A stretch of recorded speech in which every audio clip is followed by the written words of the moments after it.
I'm gonna say this, man. I remember getting reading something on YouTube that said, click here to see this and whatever. And I remember clicking it and thinking, damn, that was a real cool marketing strategy.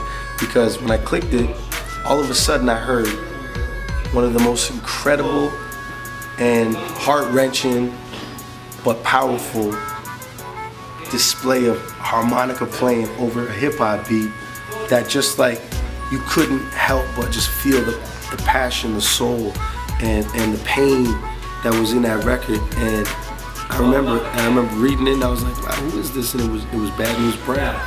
And unfortunately, maybe I have, but unfortunately my brain doesn't recall, and I wish I had more of an opportunity, like, to meet him and get to know him and possibly work with him. But I'll never forget that one where it was all like there's red and stuff, and the intro was like After Effects, red and brown. It was like, I remember it so vividly because I thought it was done so well, and it was all harmonica playing, and I thought that was incredible. More than I felt that violin stuff that girl did and all that stuff. No, this was like real blues fusion with hip hop, and to lose somebody that had that kind of talent and that was so outside of the box but was still so hip hop. Like, he wasn't, he was so outside of that, but he created that lane that nobody else has done with hip hop. Man, we lost an incredible talent. In Montreal, I know you cried. And you know what, we cried for you too back in Toronto, and I'm sure everybody else in the world that got to be exposed by Bad News Brown is crying inside, because we don't have that many records that we could that we can appreciate. But the records that we do, let's keep appreciating it. Rest in peace, Bad News Brown. Rest in peace, man.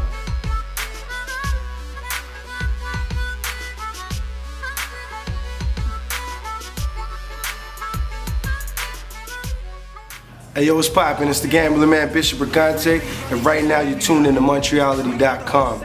Log on, check it out. Scarborough's finest, Section 6, Kennedy Strip all day. Right now, I've been working on this TV show called The Ultimate MC. If you log on to ultimatemc.tv, you can find out all the information on there. It's about it's basically a documentary, putting the whole perspective on the history of Canadian hip hop music from all across the board. There's like over 500 hours of interviews, and in between all that we have a freestyle battle competition where the winner gets $5,000 and a deal with CP Records. So it's a really impactful TV series on Ox that really shows a strong light about the hip hop that we have in this country. Everybody, Magnum 357's on there, and God bless the dead, rest in peace, Bad News Brown is on there. And it's definitely an incredible TV show that I'm a part of. I'm hosting it. And, pardon me. I'm also producing a TV show called Urban Star. It's like American Idol, but it's basically it's for hip hop, R&B, and reggae.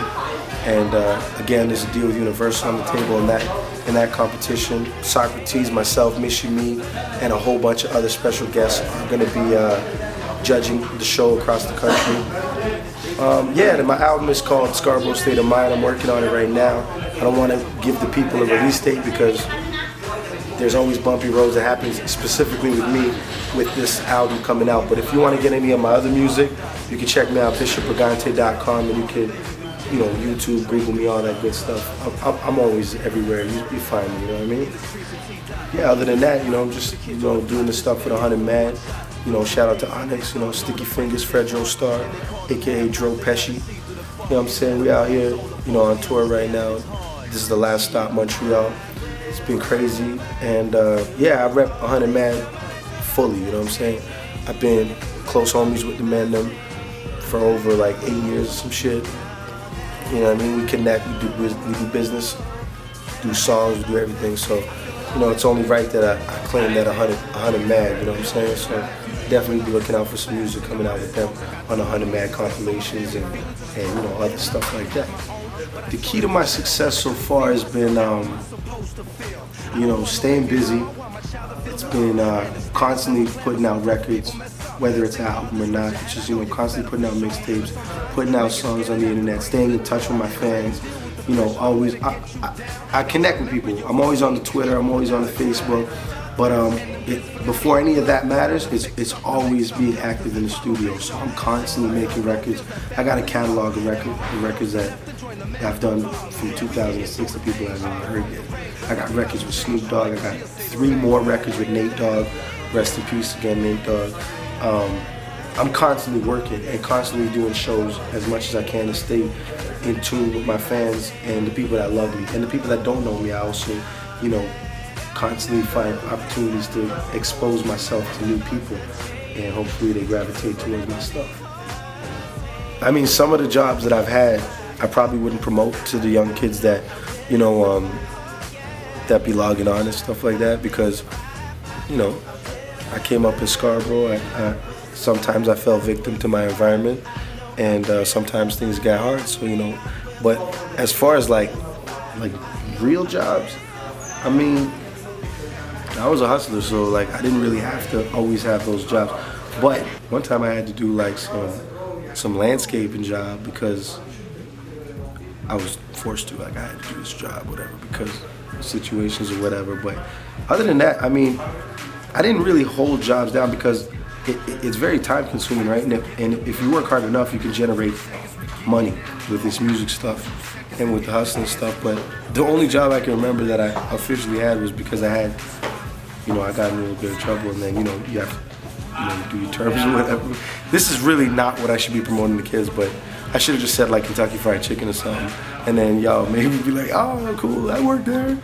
But I didn't really have a lot of jobs where I was 9 to 5 in it, because it just, I got a problem with authority. That's why I never liked any of my teachers.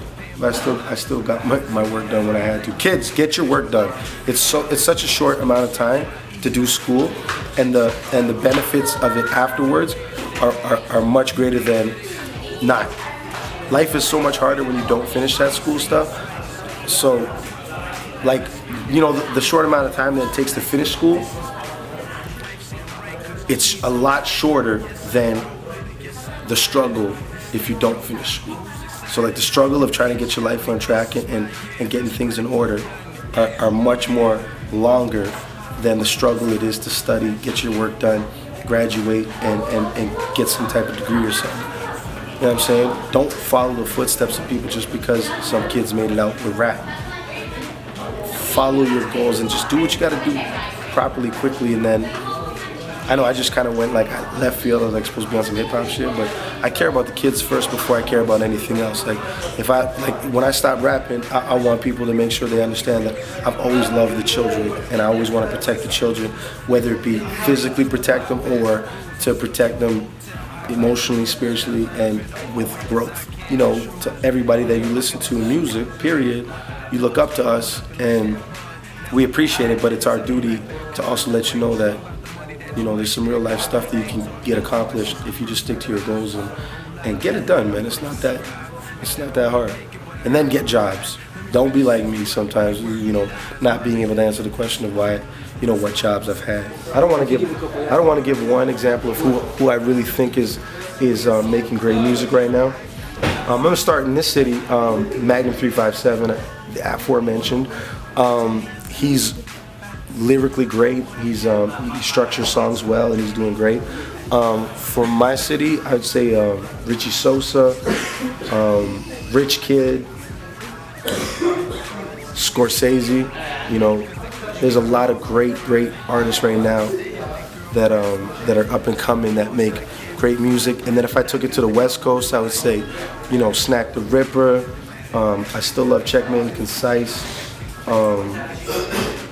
There's so many. This country is so flooded right now with a plethora of talented stuff. There's groups. There's Angerville. They're out of Toronto too, and I did a record with them called Gotta Go Now, the remix or whatever. You guys gotta check out Angerville. If you don't know who Angerville is, look them up. I think it's angerville.com. If not, just Google it. You'll find it.